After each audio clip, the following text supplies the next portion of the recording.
Lors d'un coaching que j'ai réalisé en début de semaine, on a pu aborder avec ma cliente un sujet qui revient régulièrement en coaching, qui est celui de faire des choses et de ne pas obtenir de résultats dans l'immédiat. L'épisode d'aujourd'hui, il a pour vocation d'aborder ce sujet, d'évaluer trop vite l'impact de quelque chose ou d'une situation, car c'est un problème qui revient de manière récurrente avec mes clients et je voulais partager ça avec vous aujourd'hui.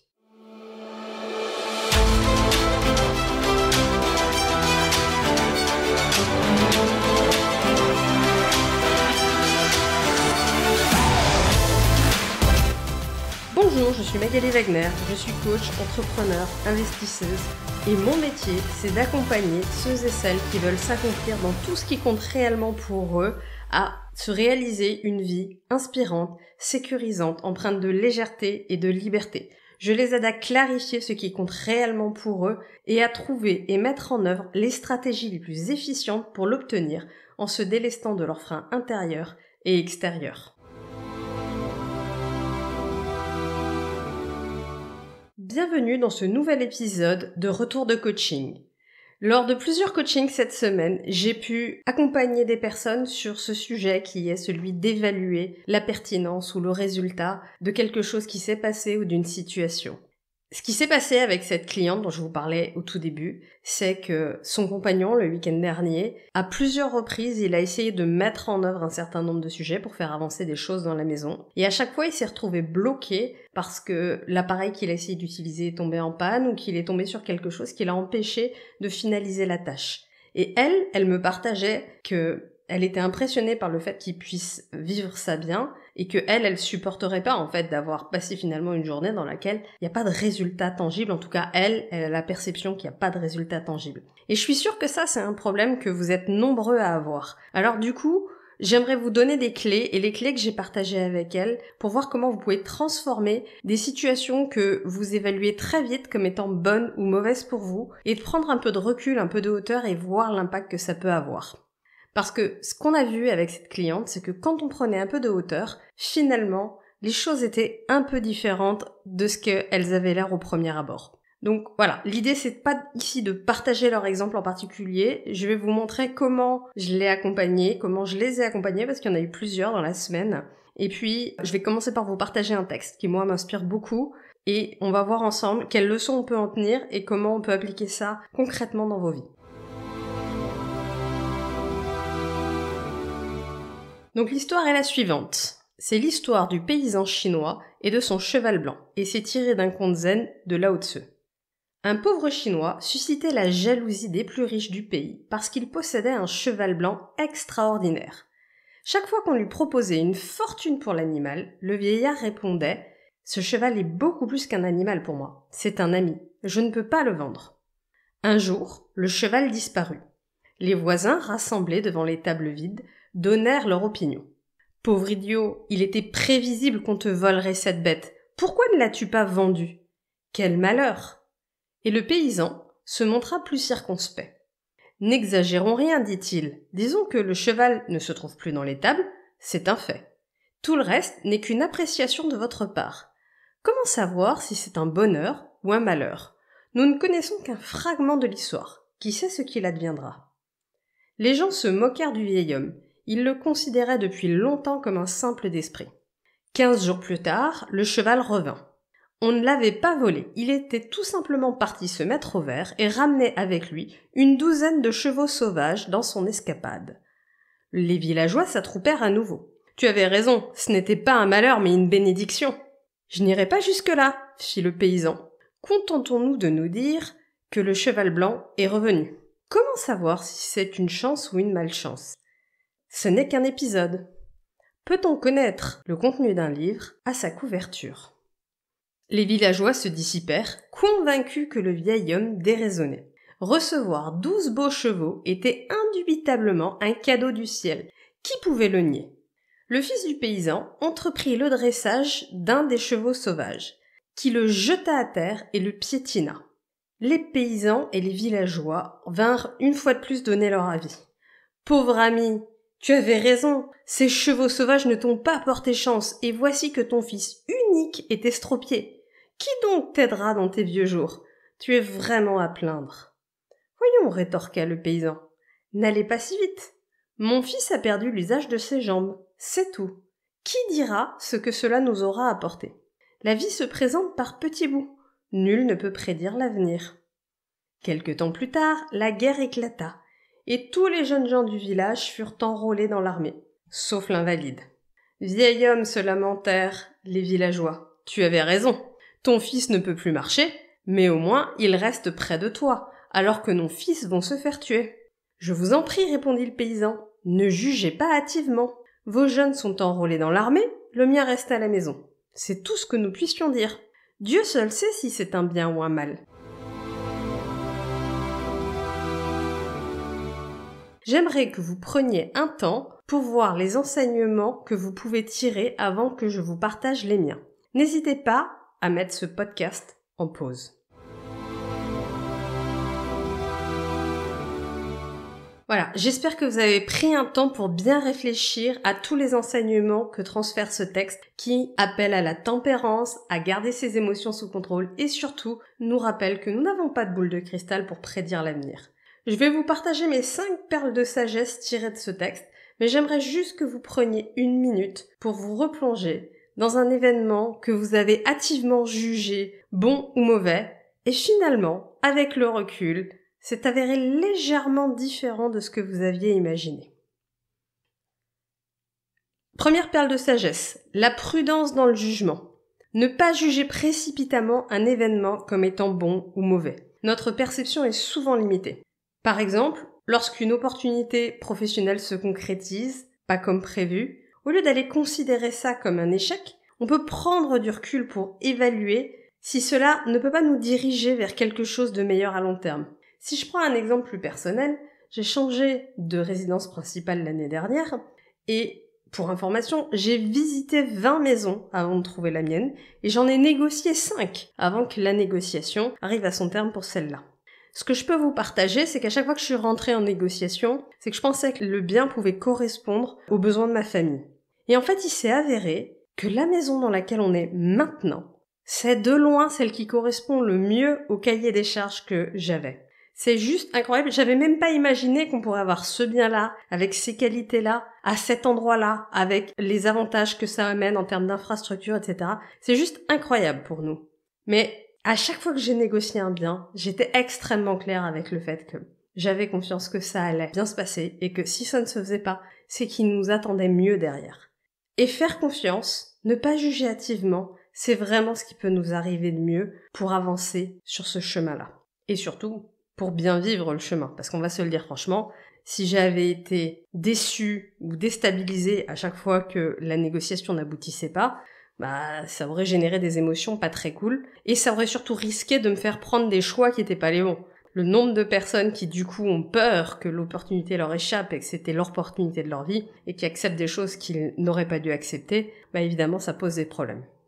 Le deuxième enseignement que je veux partager avec vous, c'est celui de l'humilité face à l'incertitude. Reconnaître qu'il est impossible de prédire l'avenir et que par conséquent, tous nos jugements qui sont basés sur nos expériences du passé ou sur notre perception que nos événements du passé se projettent dans le futur, sont toujours des compréhensions partielles. Lorsqu'on traverse une période de changement personnel, on peut garder à l'esprit que vous ne pouvez pas anticiper les conséquences à long terme de telle ou telle chose. J'avais absolument aucune idée quand je me suis lancée dans l'immobilier que c'est l'immobilier qui me permettrait de réaliser mon rêve, de me mettre au service des gens et de pouvoir les accompagner à réaliser leurs propres rêves et à se libérer de leur chaîne au départ. J'avais absolument aucune idée, quand j'ai démarré le dernier job que j'ai eu, que tout ce qui allait se produire derrière, c'est ce qui allait m'amener à taper le mur suffisamment fort pour que je me remette en question et que je m'autorise enfin à vivre la vie de mes rêves. Et soyons très clairs, la vie que j'ai aujourd'hui, elle est juste extraordinaire. Et je souhaite à tout le monde de se lever le matin en se disant « Waouh, j'ai tout ce que je voulais dans ma vie ». Ce qui veut pas dire que je m'arrête, J'ai encore plein de choses à faire et je veux réaliser encore plein de trucs. J'aime bien cette idée de « soyez heureux, pas satisfait ». Je suis hyper heureuse de ce que j'ai aujourd'hui, pas satisfaite. Je vais aller un cran plus loin et un cran plus loin. Et la vie est un jeu. Personne ne s'arrête au niveau 12 parce qu'il réussit le niveau 12, donc allons au niveau 13. Numéro 3. La relativité des événements. Ce qui semble être un malheur à un moment donné peut se révéler une bénédiction à un autre moment et vice-versa. Parfois, on peut avoir de la douleur à vivre le rejet d'une candidature à un emploi et découvrir que derrière, on va avoir une meilleure opportunité. J'ai vécu ça par procuration à travers une amie à moi qui a recherché un travail au début de cette année. Je l'ai vécu à travers mon mari quand il a cherché le dernier job qu'il avait, qui est le job qu'il a maintenant, et de voir ce process en fait, et comment finalement derrière un refus ou derrière un truc qui matche pas, il y a toujours une opportunité qui est waouh, et ça c'est vraiment cool.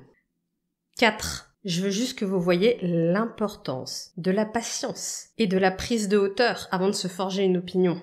Attendre de voir comment les événements vont se dérouler avant de sauter aux conclusions. J'ai vécu ça dans le monde de l'entreprise quand le grand patron a démissionné, mon Dieu, catastrophe. Il y a un nouveau patron qui arrive, mon Dieu, catastrophe. Tout est toujours une catastrophe de toute façon. Et je veux vraiment que vous voyez que, attendons de voir. On ne sait pas ce qu'on ne sait pas. Donc plutôt que de réagir immédiatement à une situation, à un conflit, prenons le temps de comprendre tous les côtés de l'histoire, de voir ce qui va se passer, de voir comment les gens vont réagir, et seulement après, on pourra prendre une opinion. Et c'est vrai pour tout ce que vous voyez dans les faits divers, la promptitude des gens à amener une opinion définitive sur les choses pour finalement changer radicalement d'avis 3 semaines après, prenons le temps d'attendre les 3 semaines, et on verra bien où ça nous mène. Et la 5e perle, c'est la sagesse dans l'acceptation. C'est important pour nous d'accepter que la vie, elle est faite de hauts et de bas, de cycles, de compression et d'expansion. On a construit un système mental dans lequel on serait des robots, on serait que en phase de croissance, on irait toujours bien, on aurait toujours de l'énergie et on ne vivrait jamais de bas. Et d'ailleurs, quand on projette le passage d'un objectif, d'un point A à un point B, on imagine une droite. Et c'est pas la vie. N'importe quel projet, n'importe quel objectif fait des vagues, des hauts, des bas, des paliers, des stagnations, des je remonte. C'est vrai pour une perte de poids, un gain financier, une entreprise que vous montez, une compétence que vous voulez faire évoluer, j'en sais rien, sur de la communication dans le couple ou en famille.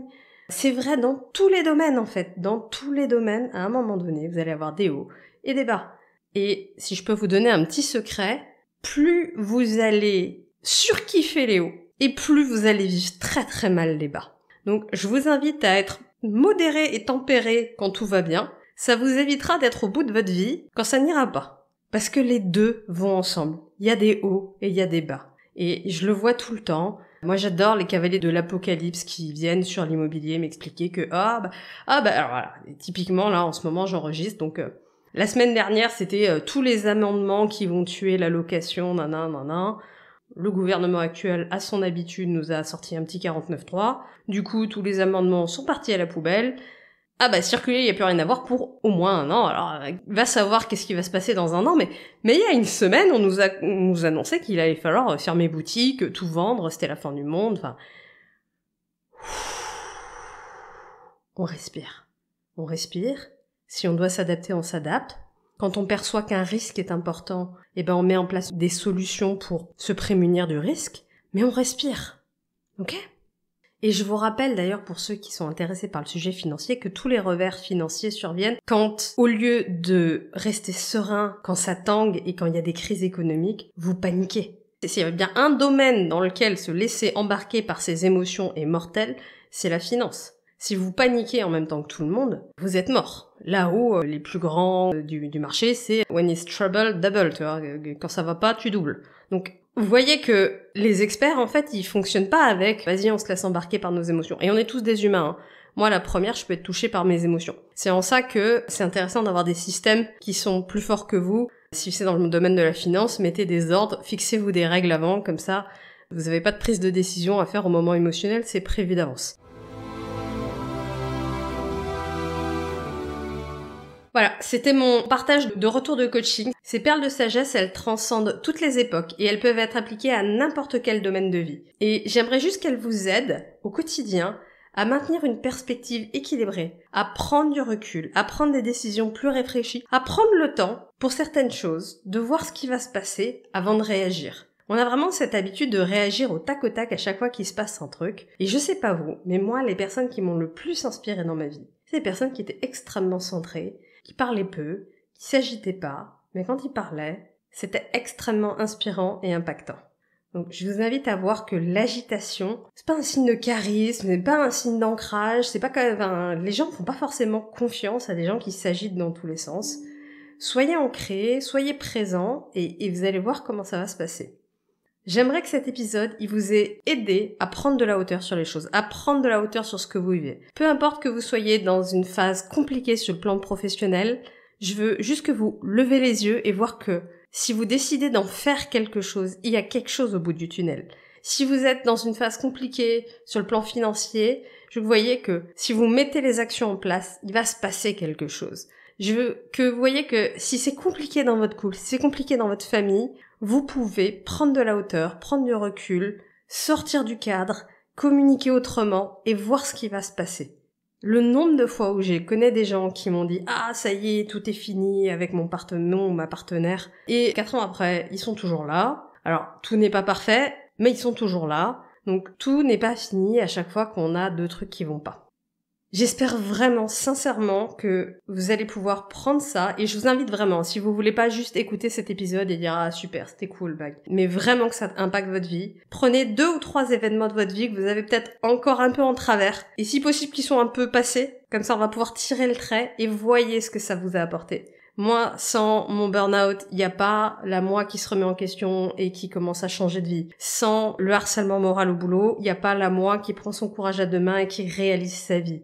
Sans mes erreurs commises dans mes premiers projets, il n'y a pas moi qui apprend à prendre du recul, à sortir de mon mode chien fou en mode vas-y je peux tout faire et ça va passer, ben non ça va pas passer. Et qui apprend à prendre du recul sur ça et à mieux travailler mes enjeux. Et je peux continuer ce truc-là à l'infini en fait. Donc prenez 1, 2 ou 3 événements qui ont eu lieu dans votre vie, des situations qui existent, et je veux juste que vous tiriez le trait vers le passé. Et si aujourd'hui vous êtes dans une situation compliquée, ouvrez-vous, ouvrez les perspectives à tout ce que ça peut vous amener derrière. Ok ?